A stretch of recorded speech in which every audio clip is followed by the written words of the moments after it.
Now at 10, Joplin residents look back on the devastating Joplin tornado of 12 years ago. Plus, some Joplin residents protest a sign they say conflicts with their reality. And some area kids get the chance to go green at a Miami summer day camp.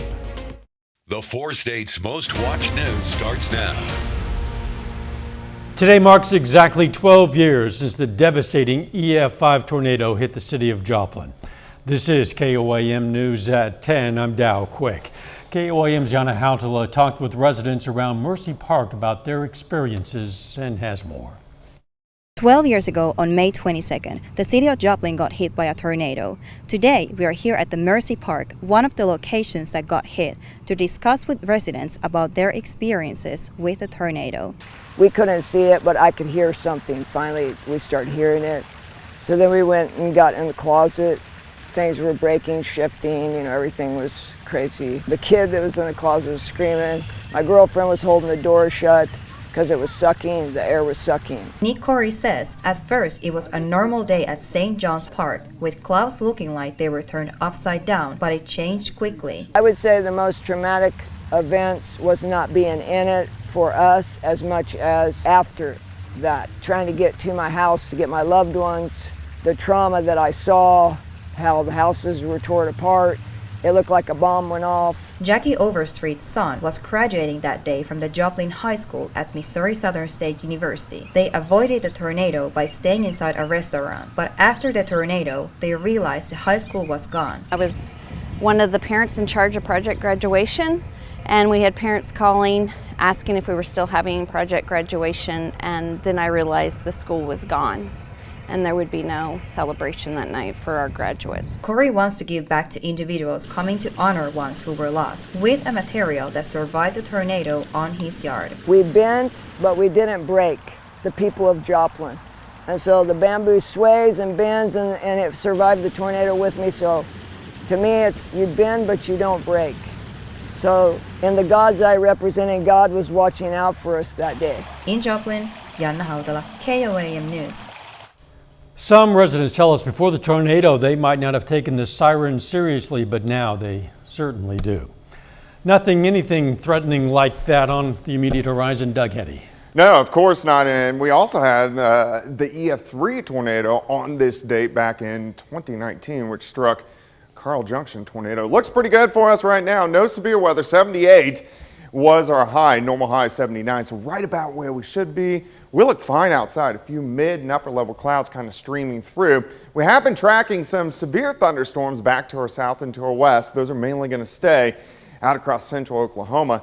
Temperatures pretty good. 64 Lamar, Anderson, 69 Parsons is sitting at about 64 degrees. And as we go through the night, we'll drop back to about 57, rebound to 72 by 10 a.m. Plenty of sunshine. And if we look down the road, 80s are going to return the next few days. Also, chances for thunderstorms are going to return.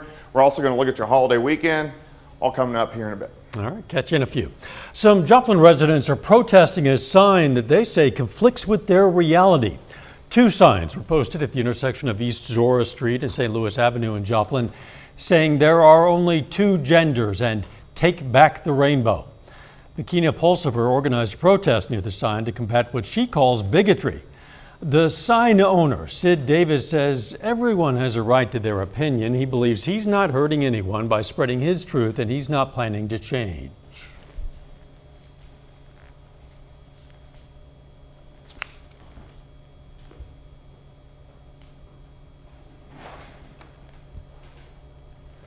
Apparently we don't have that comment, but we can tell you that Sid Davis is planning to add a crucifix by his sign.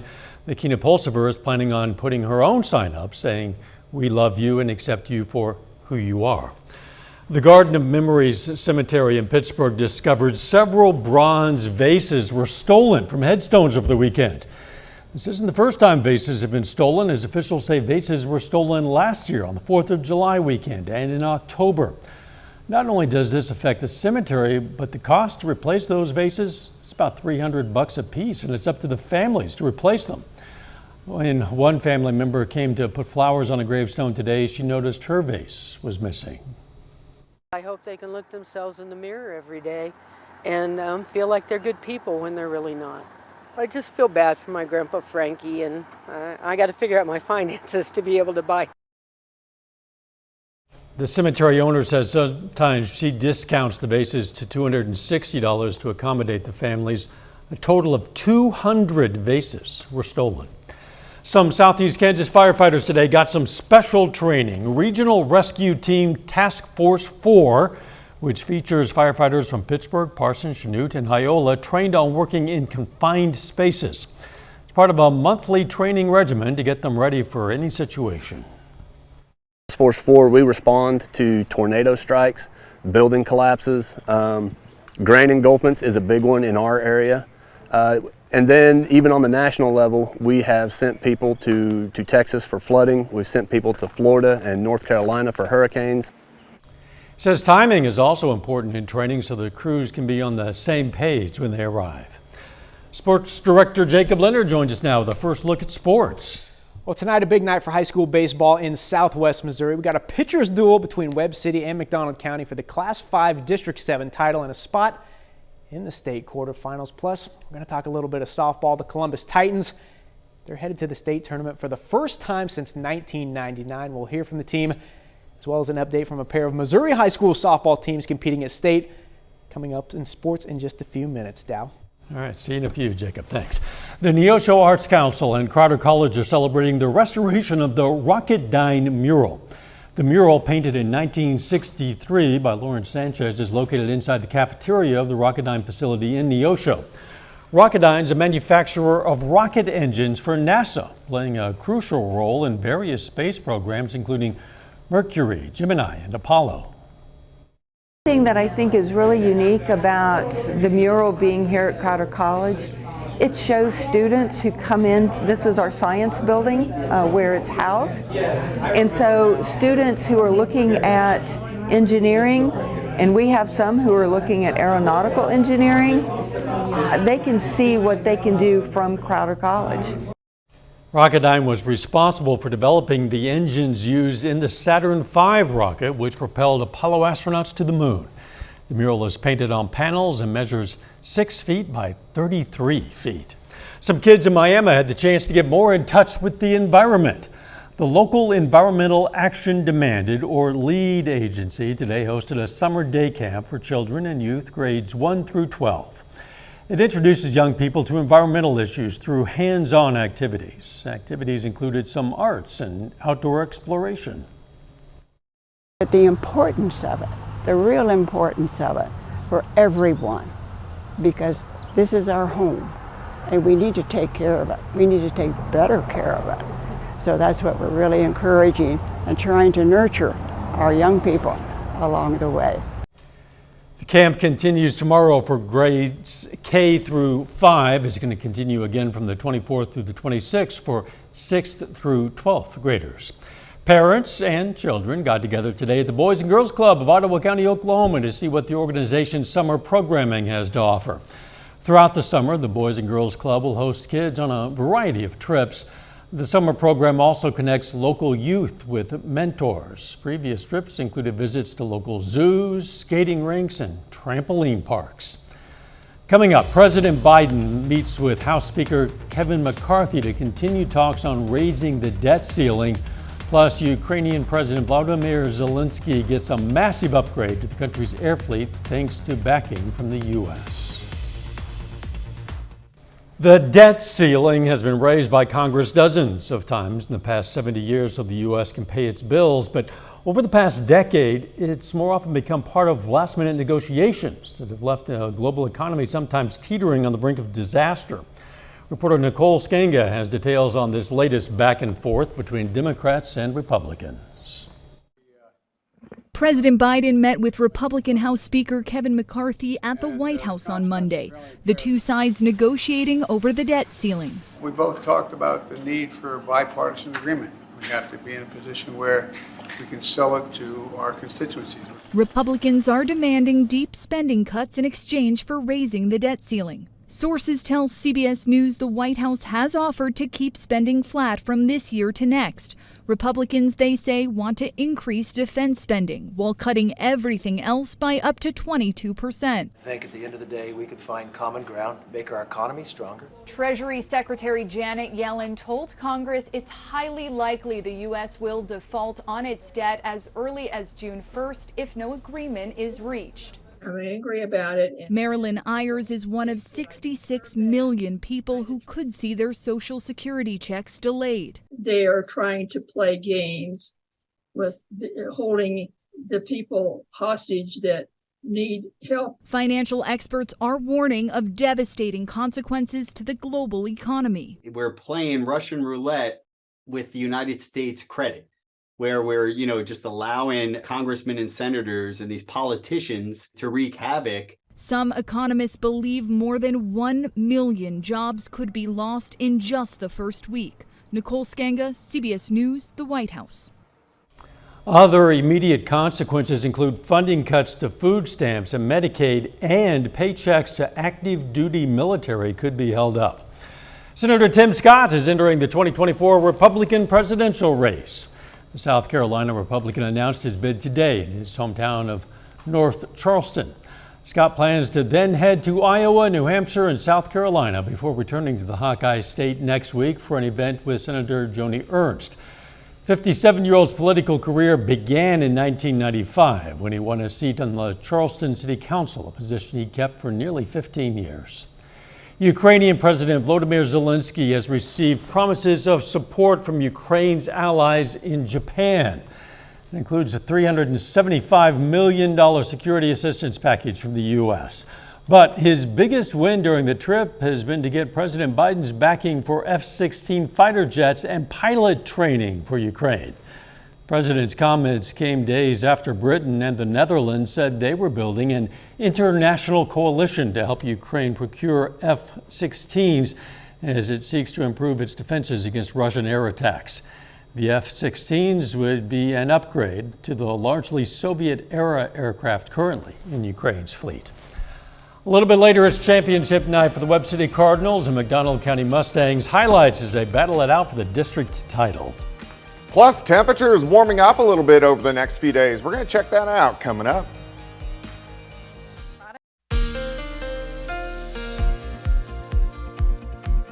Well, it definitely turned out to be a great Monday for us today. Quite a bit of sunshine. Temperatures great, upper 70s during the afternoon, and pretty much clear skies out there for us right now. Nice shot. Indigo Sky Casino and Resort just west of Seneca, Missouri. All right, springtime. Allergies, of course, usually high. So on a scale of 1 to 12, today was a 9.4, 9.3. Tomorrow it's mainly the grass allergies, the hickory out there. So if you are an allergy sufferer, you may be suffering a bit as we go through the next few days. Nevada sitting at 63, Neosho 68, Carthage at 64, Grand Lake 65, Pitt is at 63, Independence is sitting at 67. Wind go out, 7th and range line. Humidity's at 70%, easterly winds at about 5 to 10. Through the night, we drop back upper 50s. I think an overnight low right around 57. But look at this, we rebound quickly back to 72 by 10 a.m. Plenty of sunshine across the region. Not much here. We do have some mid and upper level clouds which are streaming through, but thunderstorms back to our west. We have a wave that is rotating through parts of Kansas. Some dying thunderstorms. You can see another batch of thunderstorms. Look at the motion off toward the south and to the east. So not toward us, but this upper little wave is going to be sticking around as we go through the next couple days, at least giving us some chances to get some scattered thunderstorms here by the time we head into the middle of the week. But we can't get any big storm systems. Typically, or historically, the last week of May, we have the most severe weather here in the four-state area. But this big upper level low is kind of blocking up the pattern, so we can't get any strong upper level waves in here, which is good, which means we're not going to get big severe weather outbreaks. All right, let's step through the next 60 hours for you. We're going to drop back upper 50s tonight. We'll stop at the noon hour, sitting into the mid 70s. You can see some mid and upper level clouds. As we get into the afternoon, I think most of us right around 80.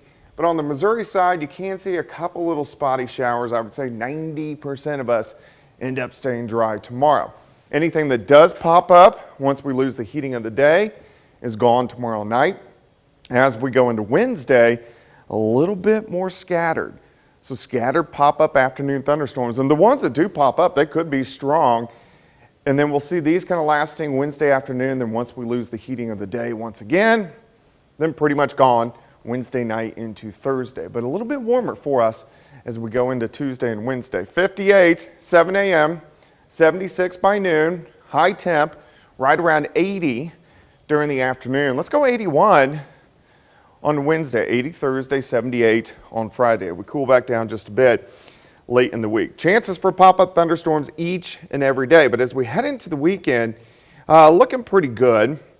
You can see leading up to it Friday into Saturday, we're going to be sitting into the 70s, but by Sunday we're at 80, 82 on Memorial Day itself with a few pop-up thunderstorms. But I think overall, if you are getting outside for the holiday weekend, it looks pretty good. Just dodge those few little. You got to dodge them, yes. Have a little umbrella. Little umbrella, yeah, that works. Thanks, Doug. KOAM is teaming up with community partners to help make sure American flags are properly disposed of and to help you get your hands on some new flags. We're hosting a flag swap tomorrow from 11 until 2 at Jake's Fireworks Building. That address is 3002 North Broadway in Pittsburgh. All you have to do is bring your old, tattered American flag to get a brand new American-made flag, free of charge. The American Legion is assisting us in properly retiring those traded-in flags. This is the first flag swap we're hosting. You can find information about others at KOAMnewsnow.com/flags. Still ahead, we're going to hear from the Columbus softball team as they prepare for their first state tournament appearance in 24 years. And a pitcher's duel between Webb City and McDonald County in the Class 5 District 7 Championship. Jacob Leonard has those highlights and more up next.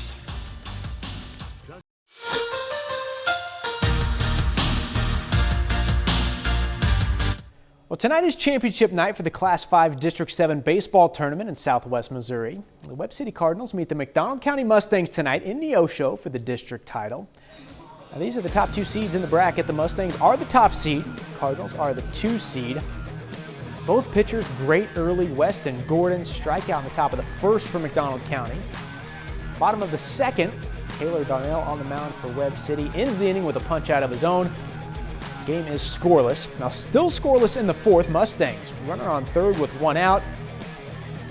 Check this out here. Webb City makes the catch out there in short right. Throw to home. Right in time. Huge play for Webb City. Keeps the game scoreless. Now top 6. Runners on the corners for Webb City. Taylor Darnell. Beautiful squeeze bunt. No throw. Drew Vonderhaar scores the first run of the night. That was enough. Walker Sweet finishes it off in the 7th with a strikeout. Webb City beats McDonald County 2-0. Cardinals are back-to-back district champions. I remember last year district champ. It was a lot of fun and something different with something Webb City hasn't done in a while. And having it back-to-back 2 years in a row is just something really great. It feels great to come out on top. I have a great team, bunch of great players to play with, and playing with them just helps. It helps you pitch better, and that's where it's at. Well, this week is state championship week for high school baseball and softball in Kansas. We have 9 local teams still alive for state titles, 5 on the baseball side, 4 on the softball side. Now, the Columbus Titans are one of those 4 local softball teams still fighting for a state title.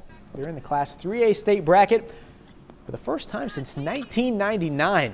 The Titans face Rossville in the first round on Thursday.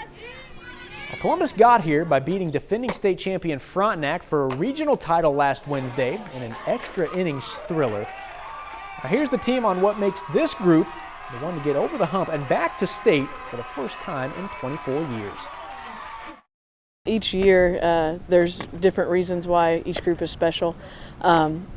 You know, this group just has their excitement and their love for each other in the game is amazing, and so I think that makes it even more special. Every single one of us, top of the lineup to bottom of the lineup, even the girls that are just sitting, we have all been playing together since we were 8 years old. So just like the fact that we've all grown up together, like that is something so special about our team.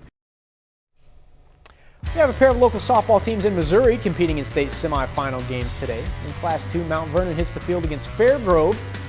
They need to move on to the state championship game. Mountaineers, no problem. They win 13-2. They will play for the state title at 11 a.m. tomorrow morning. In Class 1, Jasper faces Concordia in the state semifinals. In that one, Jasper gets shut out 10-0, so the Eagles have to turn right around and play for third. That game, right after that semifinal game, Jasper faces Ellington. Eagles fall in that one 13-4. So Jasper finishes fourth in the Class 1 state tournament. Finally, a little boxing here. Webb City's Theron Crouch, still undefeated to begin his professional boxing career. Crouch picked up a first-round knockout over LaMichael Williams Saturday night in Neosho. I ain't gonna say easy work because the last time somebody said that didn't work out well. Plus, I'm wearing makeup, those guys are fighting, but it was quick work. 1 minute, 11 seconds. That's how long it took on Saturday night. Crouch now 5-0. You can check out his complete fight on our website. You can also see more highlights from Saturday's fight night in Neosho on our Facebook page. Well, that's a look at sports. We're back with more news right after this. Temps looking good. There are some chances of rain this week. Yeah, a random little pop-up shower for us tomorrow. A little better shot, a little more widespread on Wednesday and Thursday, and then decreasing a bit again as we head into the holiday weekend. Yeah, loving the looks of the weekend. Final sports notes. Not only has Webb City Baseball earned a district championship tonight, they've earned a home game in the state quarterfinals. They'll play at Chuck Barnes Field against Kearney on Saturday. They produce a lot of great athletes, don't they? They do, and it never ends. Seems that way. Thanks for joining us. Don't forget the morning show starts at 5 a.m. Let's make it a great tomorrow.